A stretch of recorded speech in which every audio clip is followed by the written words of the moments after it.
Hey everybody, welcome to Crack a Pack Tuesday number 55 on the Mana Leak. I'm John as always, and we've got ourselves another pack of Shadows over Innistrad. We're going to crack this open, we're going to see what's in there, and figure out what we would take pack one, pick one, if this were a draft.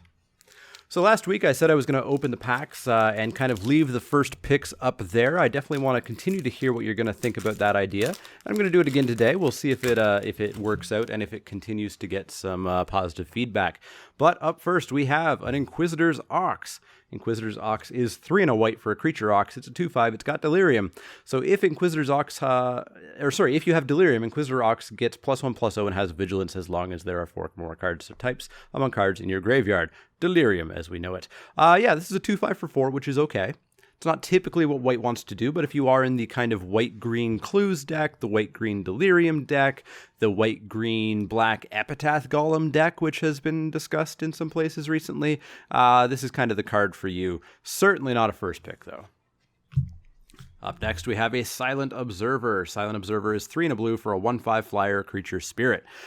Totally fine. Again, it's a late game card. It's a card that you take when you're going to go kind of blue-green Clues or blue-red all spells or some sort of late game you can't die to 3/2 vampires kind of deck. This is a key player there, but you're not going to first pick this. You're going to first pick the Thing in the Ice. You're going to first pick the Ulvenwald Mysteries. You're going to first pick the thing that's going to put you into the deck that wants this. You're not going to take this and hope you get the other pieces. Next up, we have a Survive the Night. Survive the Night is 2 and a white for an instant. Target creature gets +1/+0 and gains indestructible until end of turn, and you investigate. It's a fine combat trick. I don't typically play it. I'll play it if I have to, if I kind of have the spot for it, but I don't go out of my way to get these. I'll take these very late into the pack and absolutely never first pick. Next up, we have Magmatic Chasm. Magmatic Chasm, 1 and a red for a sorcery. Creatures without flying can't block this turn. Totally fine sideboard card. If you're in red, black, red, green, maybe red, white, probably not red, blue, and you are finding that your opponent is kind of matching you for creatures, you side this in, you match them for creatures, and then one of their turns you just say, hey, your team can't block. Take 10, take 12, take whatever. Totally fine sideboard card. Don't really main deck this card. There's very few decks that would ever want to do that, and certainly don't ever first pick it. Up next, we have a Rabid Bite. Rabid Bite is 1 and a green for a sorcery. Target creature you control deals damage equal to its power to target creature you don't control. Good old Fight Bite, except it's a one-sided fight. They don't deal damage back. You just bite them. This is top removal for green. Probably just the best green common that exists. Very happy to see it. I would first pick it in most packs, actually. The rare, as long as it wasn't incredibly bomby, I would take the Rabid Bite over it, so it can stay in frame. Up next, we have an Alms of the Vein. Alms of the Vein is 2 and a black for a sorcery. Target opponent loses 3 life and you gain 3 life. Madness for a single black. I have had so many people try to tell me that this is a great card. This is an awesome card. You should totally play this. I do not agree in any way, shape, or form. 3 mana, sorcery speed to drain 3 just isn't a card that I want to spend. Yeah, for a single black at instant speed, that's a little bit better, but again, I would just so much rather this be anything else. For 3 mana, I'd rather it be a 3/3. I'd rather it be a Gloom Widow. I'd rather it be a Howlpack Wolf. I would probably rather it be a Vampire Noble. This is just not a card that I like to play. I don't think it's very good. I have not seen it get play in any high-level kind of limited aspect. Just not the card for me. Maybe if you had 7 of them, and a ton of madness outlets, then you've got something going. But the first one, the second one, the third one, just not something I'm going to play or pick. Up next, we have Dual Shot. Dual Shot is a single red mana for an instant. Dual Shot deals 1 damage to each of up to 2 target creatures. This is surprisingly okay. There's a lot of 1/1 spirits and 3/1 foxes and 3/1 Nearheath chaplains, and there's a lot that this thing hits. And even killing 1 of those things for a red mana is fine. Killing 2 for a red mana is great. I would actually maybe main deck 1 of these if I had a spot for it, and I would certainly keep it in the sideboard. I would take this kind of late mid pack generally. Never ever first pick, but much better than I originally thought, and most people originally thought on it. I think it is okay. Up next, we have Confront the Unknown. Confront the Unknown is a green mana. It's an instant. Investigate, then target creature gets +1/+1 until end of turn for each clue you control. So at least +1/+1, potentially more. It's a fine card. It's a totally good combat trick. If you're in blue-green clues, it of course goes up way in value to maybe kind of a late mid to even mid-pack pick. Certainly not a first pick though, and you don't just shove this in any green deck. You do need to be in a green deck that's kind of going to be generating at least a few clues, if not a bunch. Not a first pick though. Up next, we have Throttle. Throttle is 4 and a black for an instant. Target creature gets -4/-4 until end of turn. We had a Throttle last week, and it was considered potentially a first pick, although it didn't win out for me. And it's going to be potential first pick this week as well. It's one of the weaker combat tricks because it is 5 mana, but it is an instant, which is nice. So it can stay in frame as a potential first pick. I do like Throttles. I do like to have at least one, but I prefer to take them more mid-pack. Up next, we have a Haunted Cloak. Haunted Cloak is 3 generic mana for an artifact equipment. Enchanted creature has Vigilance, it has Trample, and it has Haste for a low equip cost of 1. And the cost of playing it in your deck, taking the spot of anything else. I don't care for Haunted Cloak. I love seeing people play it on the other side of the battlefield because it just means that they wasted turn 3. They wasted 3 mana, potentially 4 mana, giving their creature 3 relatively mediocre abilities. Haste is only good the first turn that it's out. Vigilance is fine, but it's not in any way splashy. And Trample is fine on very specific creatures. I don't like Haunted Cloak. I don't think it's worth a card. I would never first pick it, and I would never play it. Well, maybe if I had an Abyssinian Missionaries and nothing else, but generally no. Second uncommon, we've got a Lightning Axe. More removal. Single red mana for an instant. As an additional cost to cast Lightning Axe, discard a card or pay 5. One of those is preferable. Discarding. Lightning Axe deals 5 damage to target creature. Lightning Axe is fantastic. It kills almost everything in the format for the low cost of discarding a card or paying 5 mana. So late in the game, you can just pay the 5 mana.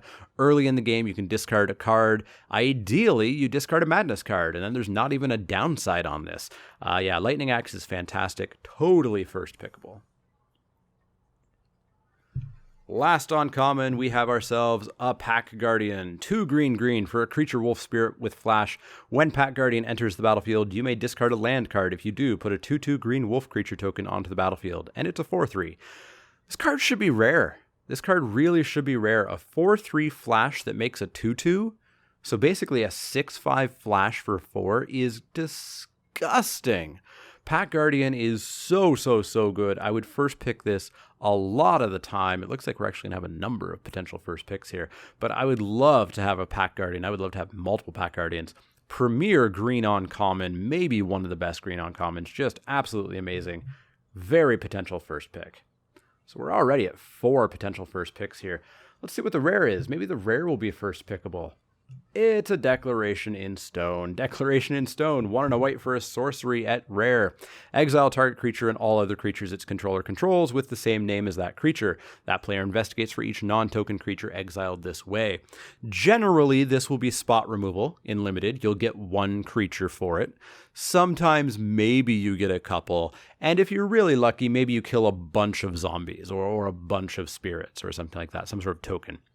Your opponent does get clues for each creature killed, and that's a downside, but it's not a huge downside. I generally don't really care. I think taking away their bomb and giving them a random card if they pay 2 mana is a pretty good deal. I'm pretty okay with that. I would be very happy with the Declaration of Stone. Also, very valuable. It's, I think, at the moment worth like $20 or something. So another very potential first pick. Finally, our flip card is not all that amazing. It's just an Autumnal Gloom. Autumnal Gloom is 2 and a green for an enchantment. Pay a black, put the top card of your library into your graveyard. At the beginning of your end step, if you have Delirium, transform it into a 4/4 trample hexproof. This is a fine card. It's a good Delirium payoff if you're in green-black Delirium. But I would prefer kind of something else to lead me down that path rather than an Autumnal Gloom. It is fine. I do like it, and I might first pick it if a pack was truly weak, but this pack is anything but weak, so we're going to take Autumnal Gloom right out. And we're left with arguably the biggest discussion of first pick that I've ever seen on a Crack-A-Pack, with four different pieces of removal and a creature in 4 different colors. Notably, blue is the only one that's not showing up. Now, instantly, I think we can take Throttle out. Throttle does not compare to the other removal. It doesn't compare to Pact Guardian. So we're down to these 4. And boy, I don't know what I would take. If it was F&M, where you keep the cards and you win at most, 3 or 4 packs or something, I'm going to take Declaration in Stone, hands down. It pays for the draft and then some. It also is really good removal, and it might help me win some packs and win the draft. So Declaration in Stone is going to be kind of my F&M pick. If this was Pro Tour, GP, Top 8, real super big prizes on the line, what would I take? And I'm not entirely sure. I don't think that it's Declaration in Stone. I think it's arguably between Pact Guardian and Lightning Axe. Now, Pact Guardian could put me into green-white, an amazing deck in the format. Lightning Axe could put me into black-red, which I think is slightly less than green-white. So ultimately, I think in a truly competitive, kind of super, super valuable stuff on the line, I think I'm going to go for the Pact Guardian in a competitive sense. At F&M, I'm taking the Declaration in Stone. Lightning Axe, Rabid Bite, both fantastic, but I think they fall below the value and they fall below the utter power of Pact Guardian. Now, that was one heck of a crack-a-pack. I absolutely want to hear what you guys think. Would you take the Declaration in Stone, the Pact Guardian, the Lightning Axe, the Rabid Bite, the Throttle, something else? And let me know what you would take kind of F&M where, you can value draft a little bit more, or in a high stakes where, $20 is nothing compared to the Pro Tour invite, or the $3,000 or $4,000 for winning the GP. Let me know what you would have taken in both of those situations down below in the comments. There's also the little voting box up in the top right-hand corner. Let me know. Yeah, this has been a fantastic crack-a-pack, and hopefully it generates the most discussion we've had. But as always, if you have any questions, comments, or suggestions, you can find me on Twitter at The Mana Leak. That's L-E-E-K, like the vegetable, not the card. And you can also find me on Facebook at facebook.com/The Mana Leak. You've found me here on YouTube. You've got that comment section down below. If you enjoy my videos, please click the thumbs up button. Please subscribe so you can keep up to date on all the latest videos. But as always, if you have any questions, comments, or suggestions, let me know. Otherwise, see y'all next time.